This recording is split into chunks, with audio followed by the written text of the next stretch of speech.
I went to bed because I had a very early start this morning, quarter to 4. But you know, I woke up in the morning. I had a quick glance before I got in my car, and you know, it's heartbreaking. Your heart looks fine to me, Al. Listen.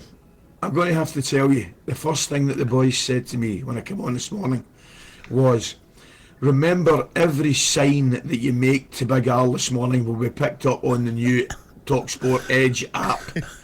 So therefore, this here would normally be something a little bit stronger. Okay. Well, you've already said that's all you need to know. It was just one penalty miss. You know, I've already had that one penalty miss. So, by the way, on penalties, did the Germans take that as well or what? Poof. Alan, I'm telling you right now, I don't think I've seen, honestly God, in any penalty competition at the end of a match, I can't remember 5 better penalties. Yeah. I genuinely cannot remember 5 better penalties, because we said before in the commentary, believe it or not, McGregor you fancy him at penalties, Gabby. He's top class. Yeah. He's a brilliant goalkeeper, but you've no chance. Can't save them. One of them. No chance. Unsavable, mate. Flew into the top corners and bottom corners. Brilliant. Yeah, even the bottom corner ones, they were smashed, weren't they? Like, brilliant. Smashed in with pace. They were real quality. So no problems. Listen, guys, I thought I'll tell you how the game went.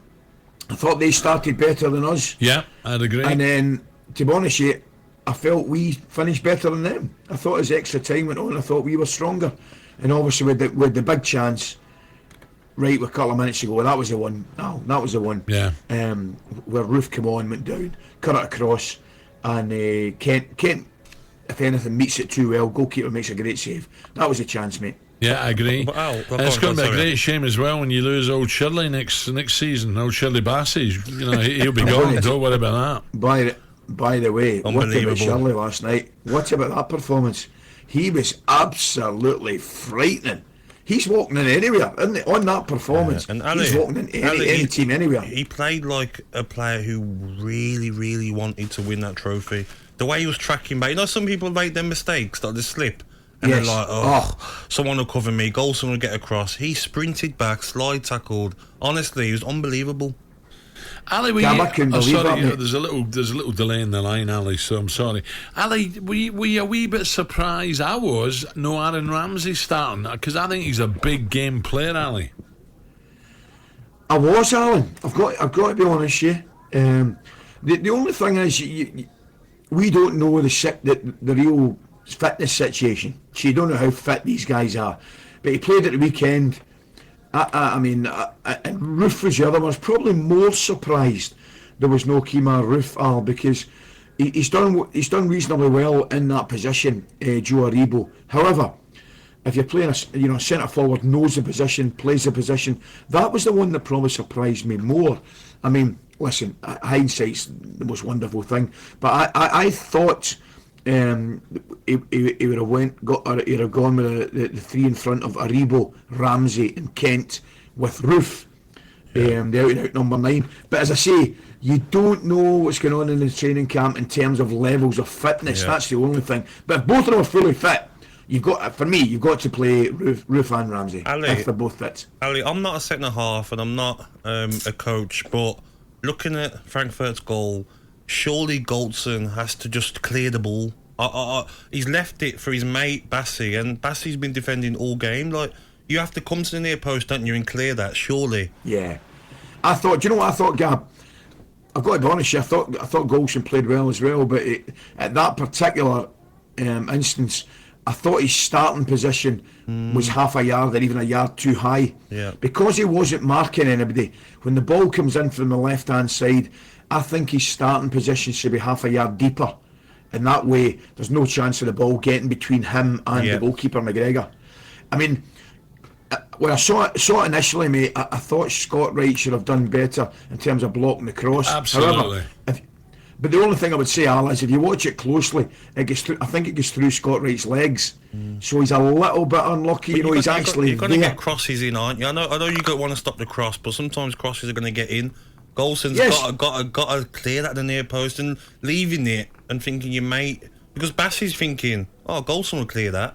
You know, He is. and he's off his not on his toes, and that's how the goals conceded. So I was disappointed watching that, but I did think Goldson and Bassey were very good last night. Just before the Rangers goals, it was a bit of good fortune that VAR wasn't working, eh? Penalty. Did you think so? Is that what? I've got to be honest with you. I thought there was contact. I cannot believe VAR never went. I know. Is that what you're talking? Yeah, I mean, I thought when Goldson comes across and Boré, I definitely thought there was contact. I've got to be brutally honest, Shell. I couldn't believe it never went to VAR. And on the telly, the referee watching as well, and he said, "No, it's clear, it's a penalty." Listen, it wasn't a nasty challenge. He just doesn't get the ball and he makes contact. So at least he's got to have a look at it and say, you know, he can make his mind up then, but not to go over and look at the monitor. But look, the Rangers then rode the luck and went up the other end and scored. You know, and you thought, "Hello, game on here." That's what I thought. I thought, as I say, I thought they started better. I didn't think it was a great first half from either team. I actually thought both teams' first half were better without the ball, which didn't make it a really entertaining first half. I thought they were really organised in terms of they stopped Tavernier going down the right hand side. Rangers were trying to get Tavernier on it because Lundstrom would drop back into a back three, make it three centre backs when they had the ball and try and release Tavernier on the right. But they did it really well. They covered the wide areas. How warm was it, Ali? How was it? Because some of the players were struggling near the end. You know, was it? And some of the Rangers fans looked as if they'd been in the sun all day, and they were cream crackered. Absolutely boiling, mate. Do you know what I thought watching the game? I said to the lads watching the game, it was as if somebody flicked a switch. You know, with about 5 minutes to go, and all the players looked shattered. You know, it was amazing to watch because the heat was very, very intense, and you boys know as well as I do, playing in that, it takes it out you. But it definitely had effect on both players, both sets of players. I actually thought Frankfurt tired a little bit more than Rangers did, to be honest with you. Well, are you proud though, Ali? Because I'm a neutral, you know, don't support either Rangers or Celtic, but are you proud of how Rangers have played this season and that team? Why can't they do it again next season? Why can't they go on a run next season? You know, they've got the players, 100%.